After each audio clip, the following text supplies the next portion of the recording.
Hierdie lesing wat ek vir julle gaan aanbied, is die belangrikste lesing van die reeks. In die reeks het ek ook 1 of 2 goed aangespreek, wat nie direk uit die boek Openbaring uitkom nie. Maar die vraag wat mense gedurig het is, wat moet ek doen om gered te word? En vir een of ander rede is dit 'n onderwerp wat mense mee worstel. En daar's verskillende idees, so ek gaan my bes probeer om te fokus op hoe moet ek gered word? Wat moet ek doen? Daarom is Christus die sentrale fokuspunt van die boek Openbaring ook. Julle moet erken dat daar iets ernstigs verkeerd is hier waar ons bly. Iemand het nou eendag vir my 'n e-pos gestuur met foto's van wat gebeur het met die sikloon daar in Burma. En dit was verskriklik geweest. Dit was absoluut gruisam. En dan besef 'n mens waar ons leef, hier op moeder aarde, is iets ernstigs verkeerd. En ons het pragtige woorde en verskonings en redes hoekom dit so is. Elke nou en dan kom die politikuste uit met 'n nuwe woord. Maar eintlik is daar net een woord hoekom ons in 'n gemors is. En dis die woordjie sonde. Dis hoekom ek probleme het met ander godsdienste wat nie die sondeprobleem aanspreek nie. Want as jy nie die sondeprobleem aanspreek nie, het jy eintlik niks bereik nie. Julle sal onthou, Christus het saam met sy disippels rondgeloop, toe kom hierdie ryk jong man na hom toe, en hy vra vir Jesus die $1 miljoen vraag. En dan kom een na hom toe en sê vir hom, goeie meester, watter goeie ding moet ek doen, dat ek die ewige lewe kan hê? Dis 'n goeie vraag. Ek wonder as Jesus vandag hier was, of hoeveel van ons sou vir hom daai selfde vraag wou gevra het. Wat moet ek doen? Wat kan ek doen dat ek daai versekering het, dat as ek vanaand gaan slaap en ek staan nie môre op nie, dat ek weet, ek kan hemel toe gaan. En Jesus gee vir hom hierdie ongelooflike interessante antwoord. As jy die ewige lewe wil ingaan, onderhou die gebooie. En ons wil onmiddellik sê 'n verkeerde antwoord. Maar jy sien, Christus het altyd met hierdie ouens gespeel en hulle op 'n sekere manier betrek om hulle eie sondigheid, hulle eie idees en agendas aan die kaak te stel. As julle ingangsfooi moet betaal, sê nou julle moet na 'n rugbywedstryd toe gaan, of na 'n opvoering toe, dan moet julle 'n sekere ingangsfooi betaal. Sê, ek hoor hulle het vir die UEFA Cup Final £1000 betaal. Dis nogal 'n hele paar rand. Jy moet nou, sê R100 betaal vir die kaartjie om in te gaan. Nou as jy by die deur kom met R99.99, gaan hulle jou toelaat? Nee. En dis die probleem, ons is almal bang, ons kom daar by die hek, soos hulle altyd sê met Petrus, en ons haal ons kaartjie uit en hy sê vir ons, ekskuus, julle het net R99.99. En jy het jou hele lewe lank hard gewerk, hard probeer, alles gedoen, en nou is jy net 1 sent kort. Wat is ons kaartjie hemel toe?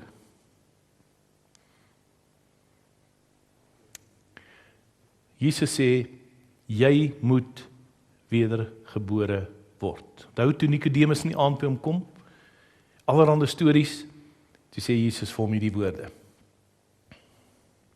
Jesus antwoord en sê vir hom, voorwaar ek sê jou, as iemand nie weergebore word nie, kan hy die koninkryk van God nie sien nie. Dis hoe eenvoudig dit is. Arthur Pink, teoloog van paar jaar gelede sê, the new birth is the dividing line between heaven and hell. Die wat wedergebore is, gaan hemel toe, die wat nie wedergebore is, nie gaan hel toe. Dis hoe eenvoudig dit is. Wat kan nie hemel toe gaan nie? Daar's een ding wat nie kan hemel toe gaan nie. Van jou geboorte af, tot en met jou dood, geen sonde. Nou kom ons speel 'n speletjie. Kom ons sê, van jou geboorte af tot met jou dood, het jy nie een keer sonde gedoen nie. Dan is jy mos goed genoeg om hemel toe te gaan. Ons praat nou nie van erfsonde en al daardie goedjies nie. Maar nou wil ek nie hê julle moet julle hand opsteek en sê wie van julle is op pad hemel toe nie. Dit werk net nie so nie. Nou kom ons vat 'n ander ene. Sê nou jy is gebore op 'n punt, maar tussenin kom jy tot bekering. En jy kry dit reg vir een of ander snaakse manier om glad nie weer sonde te doen van die dag van jou bekering totdat jy doodgaan nie. Is jy dan goed genoeg om hemel toe te gaan? Jy sien, wat ons nodig het om hemel toe te gaan is 'n perfekte, sondelose lewe. Wat sê Paulus? Almal van ons het gesondig. Hy sê daar staan immers geskrywe, daar's nie een wat regverdig is nie, selfs nie een nie. Nou voel julle seker 'n bietjie beter. Ons is almal in dieselfde bootjie. Want die loon van die sonde is die dood. Hier is ons probleem. Daar is geen mens op aarde regverdig nie, niemand wat net goed doen en nie sondig nie, sê die prediker vir ons. Dis eintlik 'n hartseer storie, jy weet, dat ons almal daardie neiging tot sonde het en verkeerde dinge wil doen. Al wil ons die goeie, dan wil ons ook die verkeerde doen. Ons eintlike situasie is, ons is soos 'n persoon wat in die sentrale gevangenis toegesluit is. En ons is ter dood veroordeel. Ons het gesondig en die loon van die sonde is die dood. En daar sit ons. En die vraag is, hoe kan ek uit hierdie haaglike situasie ontsnap? Hoe kan ek gered word? Dit was die vraag wat die ryk jongman aan Jesus gestel het. Die heel eerste punt wat ons moet onthou, ons kan onsself nie red nie. Paulus sê, die pad van vrede het hulle nie leer ken nie. Ek elendige mens, wie sal my van hierdie doodsbestaan verlos? Ek kan dit self nie doen nie. God gee vir ons 'n formule hoe om verlos te word. Luister hierna. Maar nou het die vryspraak deur God, waarvan die wet en die profete getuig, in werking getree. Dit is die vryspraak wat nie verkry word deur die wet te onderhou nie, maar deur in Jesus Christus te glo. God gee dit sonder onderskeid aan almal wat glo. Dis die goeie nuus. Elke persoon wat glo, kan hierdie vryspraak ervaar, kan gered word. Only in the Lord are righteousness and strength. Net van die Here kom daar redding en krag, sê Jesaja. Ek is nie hier om ander kerke en ander genootskappe af te kraak nie, maar ek moet vir u sê, as hierdie teks waar is, het ek 'n probleem met ander gelowe wat nie in Christus glo nie, en ek sal vir julle net nou wys hoekom. Jy moet die sondeprobleem aanspreek, en die enigste persoon, die enigste God wat dit gedoen het, is God in Christus Jesus, wat vir ons kom sterf het, en dit vir ons moontlik gemaak het. Verlossing deur geloof in Jesus Christus. Baie keer sê ons, ek word gered deur geloof. Werk nie so nie. Wat is dit? Jy kan alleen gered word deur geloof in Christus. Daardie is 'n baie belangrike punt. Ons verlossing is in geloof deur Christus. Nou baie keer dan voel ons nou, ons is nou nie heeltemal op standaard nie, dan sê die duiwel vir ons, werk aan julle geloof. Dit werk nie so nie. Die fokuspunt moet by Christus wees. Dis waar dit moet begin en eindig. Maar hulle word sonder dat hulle dit verdien op grond van sy genade vrygespreek vanweë die verlossing deur Jesus Christus. Kan jy sien, jy's in daai situasie, tronksituasie, jy's vasgevang, jy's skuldig, maar jy word vrygespreek op grond van sy genade. Goed, wat beteken dit? So baie gebruik ons terminologie en dan weet ons nie wat dit eintlik beteken nie. Genade, die beste definisie wat ek genade kon kry is onverdiende liefde. Jy sien, ons word gered omdat ons 'n God het wat ons so lief gehad het dat hy alles gegee het, selfs sy enigste seun om ons te red. Hoe werk dit? Eerstens, ek is nie gevangenes. Ek is skuldig. Jy weet, as jy nog onskuldig is, kan jy nog hierdie kant toe en daai kant toe en iets, maar jy is skuldig, jy weet jy is skuldig. Ek is ter dood veroordeel. Ek verdien die dood, want ek het gesondig. Nou, as jy in 'n hofsituasie kom, en jy staan daar voor die landdros, en hy slaan sy hamertjie daar, en hy sê, jy is skuldig. R500 of 50 dae. Dan het jy 'n keuse. As jy die geld het, kan jy die R500 uithaal en betaal, en jy kan vrygaan. Maar as jy nie die R500 het nie, wat dan? Dan moet iemand anders betaal. En jy sien, dis presies wat hier gebeur het. Ek kan dit nie betaal het nie. Christus het gekom en aan die kruis het hy vir my betaal. Dis hoekom hy kom sterf het aan die kruis. Jy sien, hy het vir my sy lewe kom gee, sodat ek kan vrygaan. Daar's 'n pragtige storie van 'n persoon wat in die Russiese revolusie in die tronk beland het. 'n Jong man, hy was ook een van die manne wat in die revolusie betrokke was, en hy sou die volgende oggend vroeg tereggestel gewees het. En daai aand toe glip sy pa in die tronk in, en gaan sit in dieselfde sel. En die volgende oggend toe hulle nou die man se naam roep, toe staan die pa op. En toe die man later wakker word, toe sê, maar wat het gebeur? Jy weet, hulle moes my, 6 uur kom roep het. Toe sê hulle, nee, ek weet nie, maar toe hulle jou naam roep, het 'n ander man opgestaan en hy is uit. En dis eintlik wat Christus vir ons kom doen het. Hy het kom in ons plek sterf, sodat ons kan vrygaan. En ons moet dit wat hy vir my aan die kruis gedoen het, moet ek in geloof aanvaar. Dis hoe eenvoudig dit is. Ek moet net vir myself sê, ek weet, Jesus het vir my aan die kruis gesterf. Dis amper soos 'n persoon wat vir jou 'n cheque uitskryf. Jy weet, kom ons vat nou weer 'n storieetjie. Jy sit eendag daar op jou stoep, en hier kom so 'n lang slap limousine aangery. En hier klim 'n man uit met 'n snaakse hoedjie aan en alles. En hy kom na jou toe en hy sê, meneer, ek het vir jou 'n cheque vir R1 miljoen. Jy is mos meneer so en so. En jy sê, ag, kom aan, jy weet, dis nou iemand wat nou weer 'n grappie maak met my. Jy weet, dis nou weer hierdie vriende by die werk wat nou probeer met my nou. En jy sê vir hom, nee, dankie. En hy ry so 'n bietjie verder en hy klim by jou buurman in, af en hy loop in en hy ry weg en jy lag en jy dink, ja nee, hierdie ou is gevang. En so 'n week later staan jy buite en maak die gras nat en hier kom jou buurman in met 'n nuwe Ferrari. En wat gaan nou hier aan? En jy stap oor en jy sê vir jou, hoorie, waar kry jy die? Nee, is my kar. Waar kry jy hom? Nee, jy is nie glo nie. Laasweek kom 'n ou met 'n cheque aan en jy weet, gee my R1 miljoen.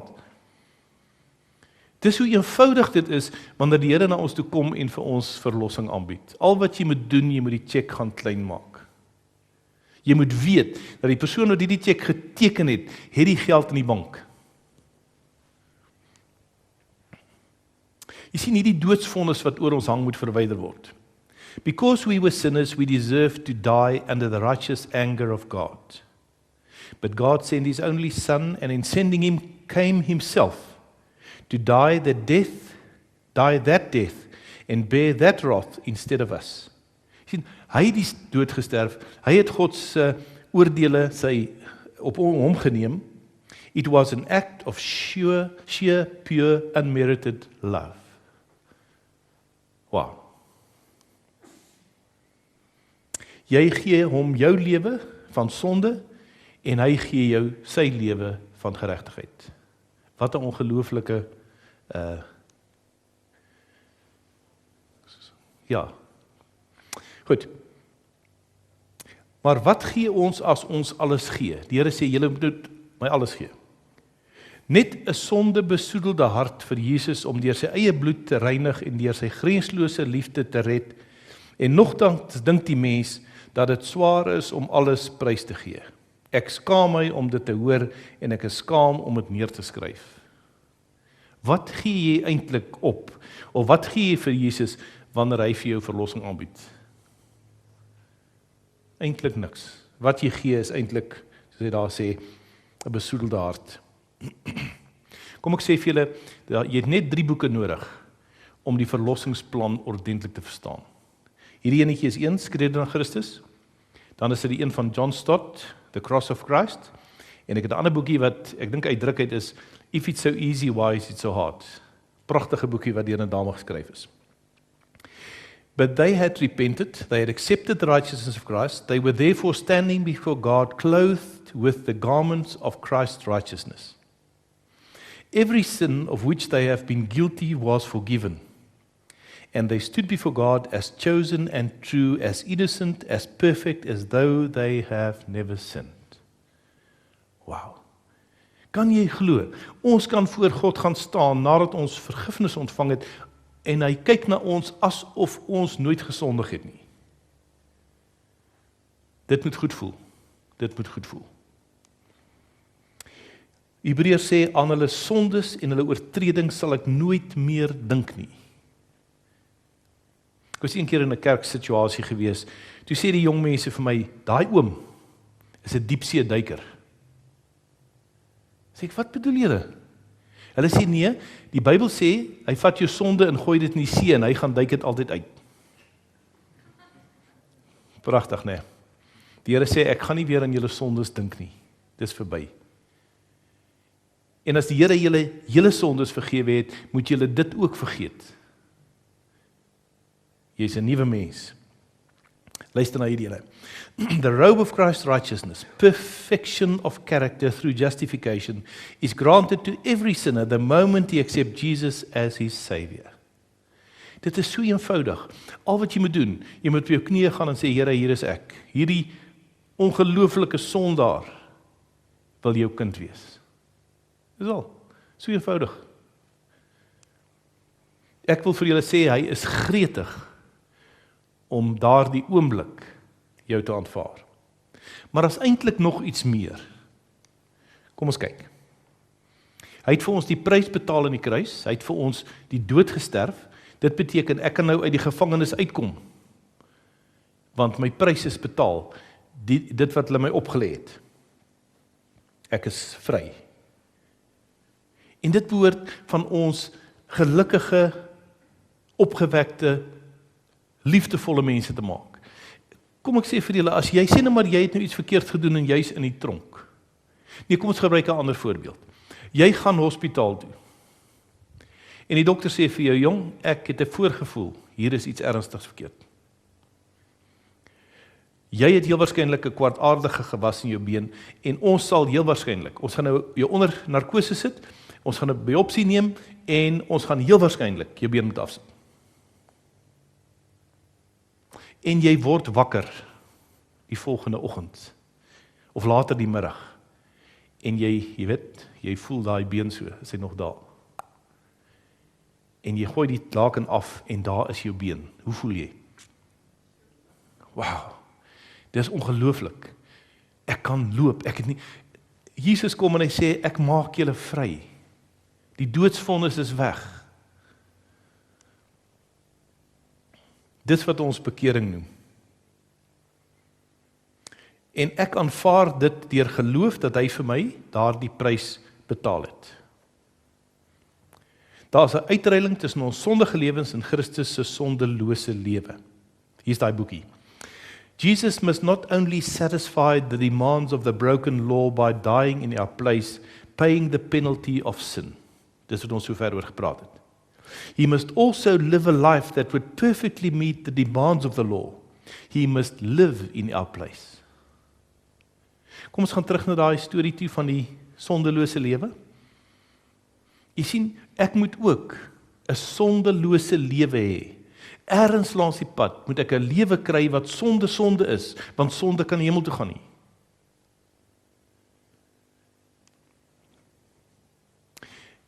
Christus het die manier waarop God na ons kyk verander. Ons is gedek deur sy geregtigheid. Nou kom God en hy kyk na ons. En wat sien hy? Hy sien sy seun se geregtigheid. Hy sien 'n perfekte persoon. Daarom kan hy ons perfek noem. Die Bybel kan ons heiliges noem.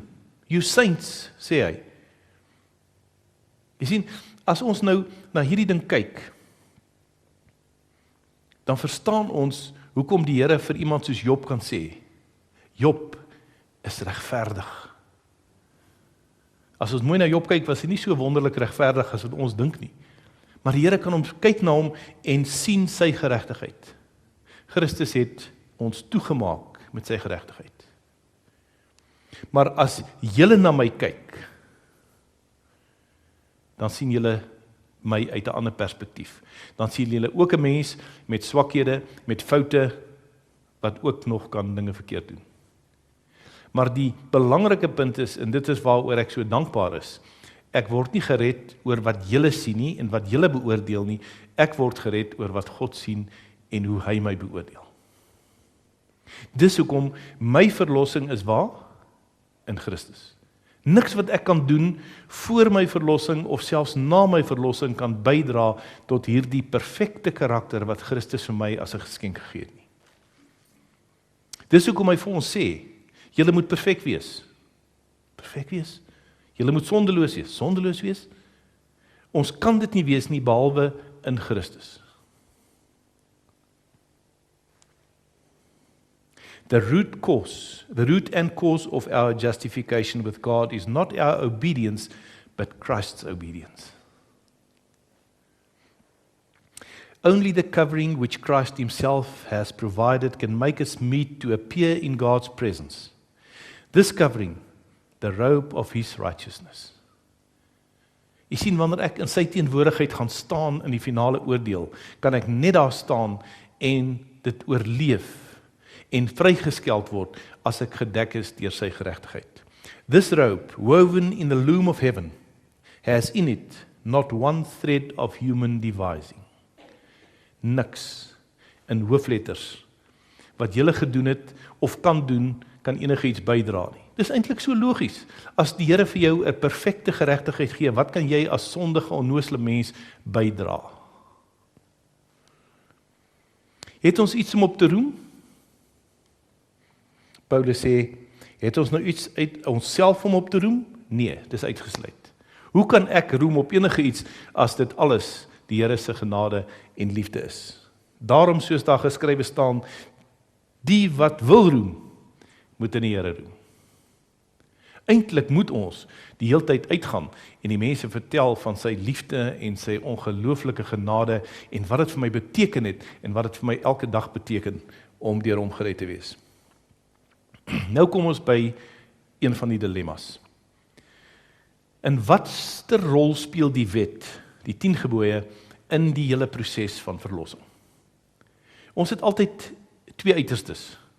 Die een mense sê, hulle wil die wet onderhou. Ja, nee, ons moet, jy weet, mag jy steel nie, mag jy doodslaan nie. En ons weet ons mag nie doen nie, maar dit raak later amper 'n obsessie.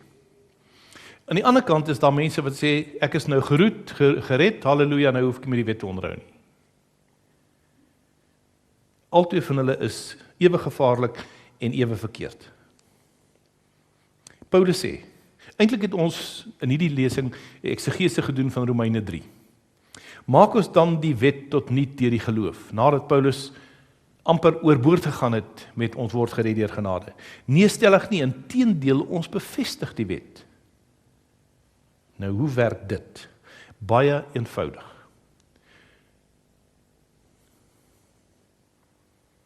Die wet is die een wat ons veroordeel. Het julle al gery? Jy weet, hier's 'n paar plekke in Johannesburg waar daai ouens sit. Kyk maar, ek dink hy slaap daar. En jy weet, in partykeer wat gebeur? Jy's in gedagte. Jy 80 gery en skielik is dit 60 sone en as jy skrik. Nou as jy rustig 60 gery het en jy sien hom daar, kan jy vir hom waai. Dit pla jou nie, want wat het gebeur? Jy het nie die wet oortree nie. As 'n polisiemotor skielik daar voor jou huis kom stilhou, is jy gestres? Nee, hoekom? Ek het niks verkeerd gedoen nie. Maar as jy iets verkeerd gedoen het, is dit heeltemal 'n ander saak.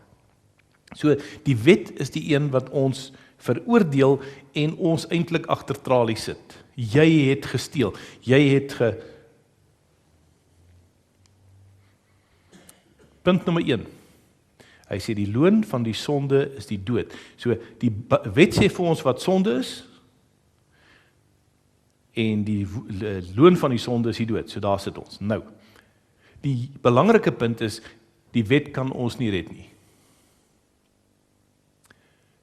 Jy kan byvoorbeeld 'n wet is 'n ding wat nie aktief is of wat jou kan red nie. Dit sê die Bybel vir ons. Galasiërs sê die mens word nie deur die werke van die wet geregverdig nie. Jy kan probeer en ek daag enige iemand uit om dit te probeer. Maar die wet het nooit die funksie gehad om ons te red nie. Dit was nog nooit die wet se funksie nie. Inteendeel, nie eers in die Ou Testament nie. Ek het een aand met 'n ouetjie gesels wat in nie die dispensasies glo. Toe sê vir my, die wet het gegeld onder die dispensasie van die wet. Dit wil sê vanaf Sinai tot by die kruis. Ons is nou onder genade. Sê ek vir my, okay, beteken dit dat tussen Sinai en die kruis moes 'n persoon die wet onderhou om gered te word? Toe sê hy vir my, ja. Toe sê ek nou, hoe het hulle dit reg gekry? Want ek het nog nie iemand reg gekry wat dit kan doen nie. So dit beteken niemand gaan gered word gedurende daai tyd nie. Maar in daai tyd het manne geleef soos Dawid, Elia en al hierdie manne. So dit werk nie so nie. Nêrens in die Bybel, vanaf Genesis tot Openbaring, was die wet ooit daar om ons te red nie. Die wet was daar om vir ons te wys ons is 'n sondaar. Maar die wet het 'n ander funksie. Die wet wys ons na Christus. Galasiërs 3 sê, die wet was dus ons tugmeester na Christus toe, sodat ons regverdig kon word uit die geloof. Jy sien wat gebeur? Die wet sê vir jou, jy's sondig, jy's in die moeilikheid, jy's tot die dood veroordeel. Wat is ons eerste reaksie? Iemand help. Nou kom ons by die wet sê, ek kan nie help nie. Maar ek weet, wie kan jou help? Deur my te laat skuldig voel en sondig voel, forceer hy my om te soek vir uitkoms, en daardie soeke moet my by die kruis bring. Want dis waar my verlossing lê. In this sense, the Lord drives to Christ, in order that we should be justified in him through faith, sê Herman Ridderbos oor hierdie teks. Die wet dryf ons na Christus toe, sodat ons daar verlossing kan kry. Hier's weer daai boekie. Rebels sooner or later come to the end of their hope. The truth is that they ought to be thankful for the despair. They ought to be glad that God won't let them feel right when they are wrong, that God won't let them feel either comfortable or at home away from the Father's house. Their boredom and their restlessness and their feelings of total defeat may be God's way of inviting them to a better life. Wouldn't it have been a tragedy if the prodigal son had not been miserable in the far country? He might never have come home. As jy ongemaklik voel, en as jy nie gemaklik is en ongelukkig is dit 'n goeie teken, want dit sê vir my die Heilige Gees is besig om jou te werk en vir jou te wys daar's 'n beter manier ergens. Jakobus praat van die wet amper soos 'n spieël. Hy sê, maar hy wat diep insien in die volmaakte wet van die vryheid en daarby bly, hy sal, omdat hy nie 'n vergeetachtige hoorder is nie, maar 'n dader van die werk, gelukkig wees in wat hy doen. Het jy al ooit in 'n motor gewerk? En as dit warm, en dan vat jy in jou gesig. En dan is jou hande vuil, en dan vat jy nou aan jou gesig. Ek onthou my een vriend, hy het in die oggend geskeer, en ek weet nie wat daai oggend met hom gebeur het nie, maar hy het hom 'n paar keer raak gesny.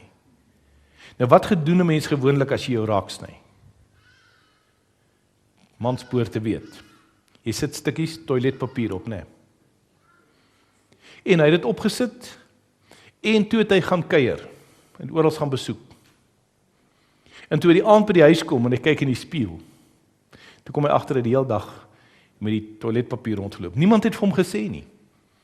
Nou jy sien, dis die probleem, wanneer ek sondig doen en sondig is, het ek 'n spieël nodig om vir my te sê, jy is vuil. En dis wat die wet eintlik doen. Die wet sê vir my, jy's vuil. Maar nou dat die wet dit vir my gesê het, kan ek die heel dag voor die spieël staan, ek gaan nie skoon word nie. Wat sê die spieël vir my? Vat die seep, vat die water, was jou gesig. En dis eintlik wat die wet sê, gaan na Christus toe, sy bloed kan jou reinig van alle sonde.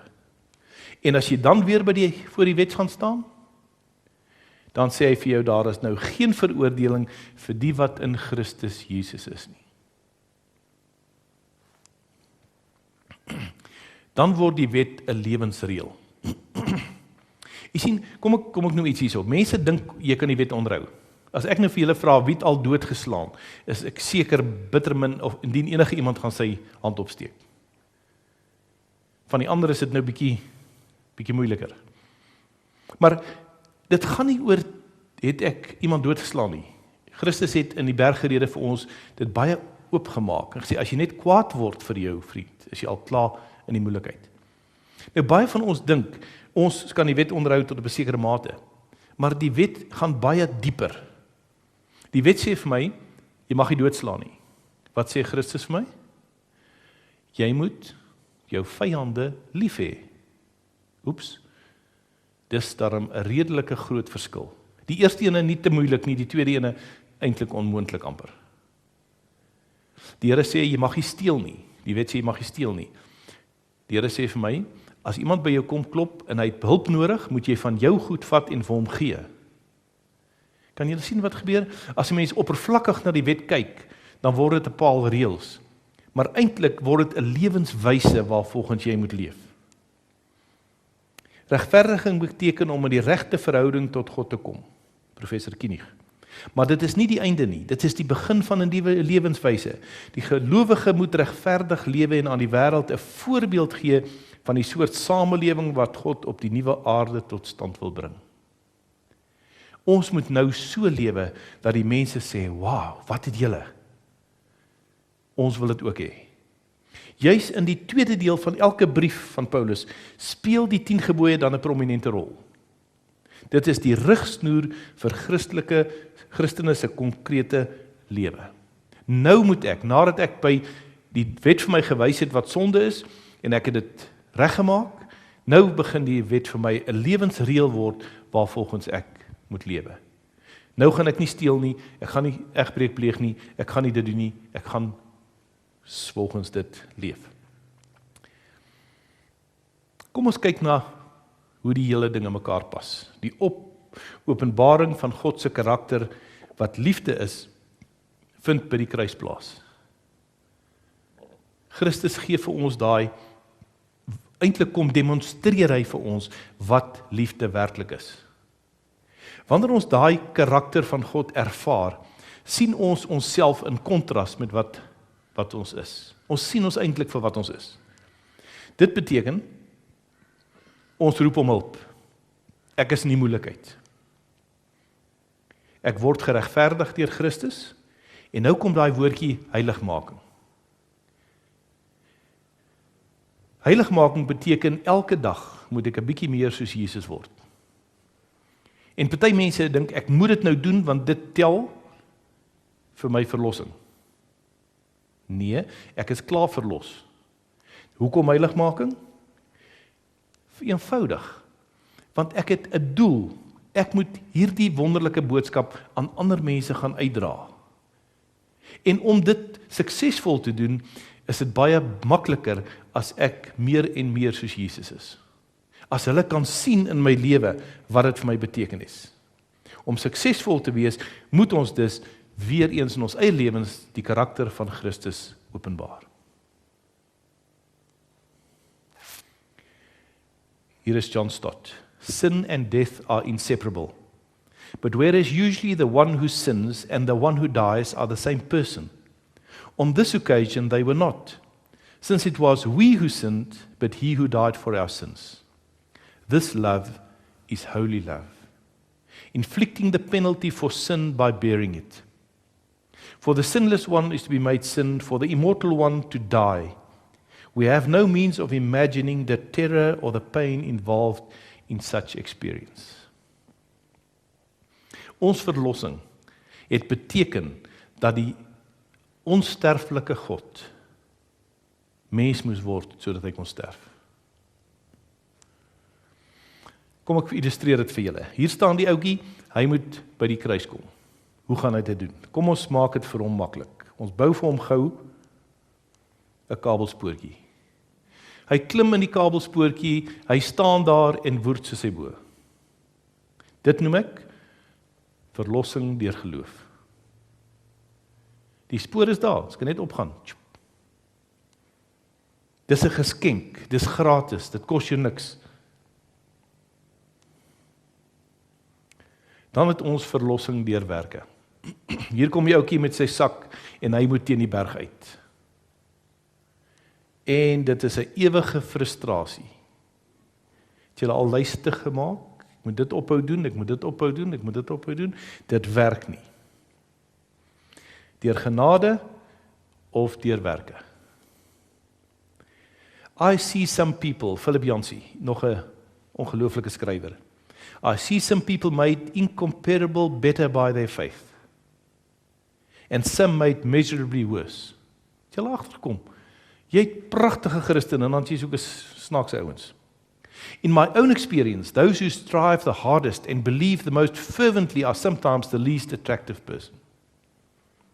Hy is so besig om te sukkel om by die hemel uit te kom en dit te doen en dit te doen en dit nie te doen nie, dat hy eintlik so in homself ingekeer raak, dat geen mens met hom kan huishou nie.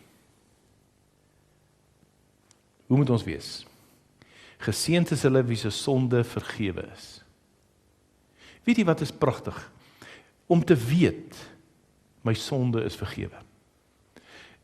Ons is een keer by my skoonouers gekuier, en ek weet nie wie die mense was wat daar ook kom kuier het vir 'n prikkie nie, en onder die mense wat kom kuier is daar 'n dame.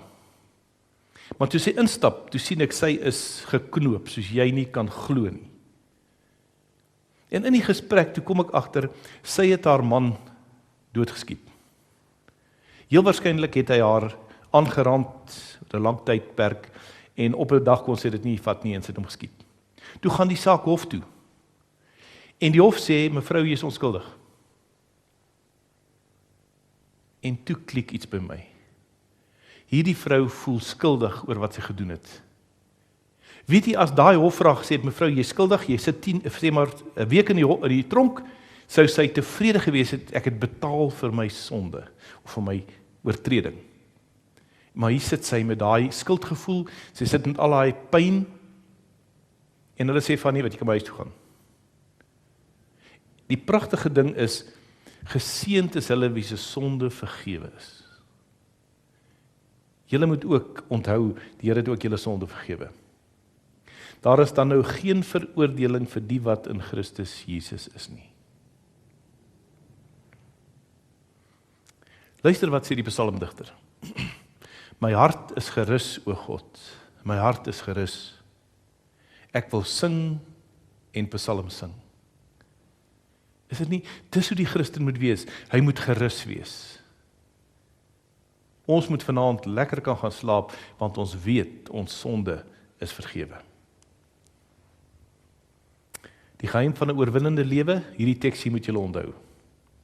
Vestig jou oë op Jesus. Dis waar jou fokuspunt moet wees, nie op ander goed nie. Ek sluit met hierdie gedagte. Luister hier. A life in Christ is a life of restfulness. Your hope is not in yourself, it is in Christ. So you are not to look to yourself, not to let the mind dwell upon self, but look to Jesus. Let the mind dwell upon His love, upon the beauty, the perfection of His character. It is by loving Him, copying Him, depending wholly upon Him, that you are to be transformed into His likeness. Ek hou daarvan. It's a life of restfulness. Hoeveel mense soek daai rus? Daar's soveel onrus in ons huwelike, in die wêreld om ons, by die werk, oral. Die Here nooi ons uit en sê, it's a life of restfulness. Luister wat sê die engele. Heilig, heilig, heilig is die Here, die God die Almagtige, wat was en wat is en wat kom. Aan hom wat op die troon sit en aan die lam kom toe die lof en die eer en die heerlikheid en die krag tot in alle ewigheid. Dit behoort ook ons vreugde kreet te wees van dag tot dag.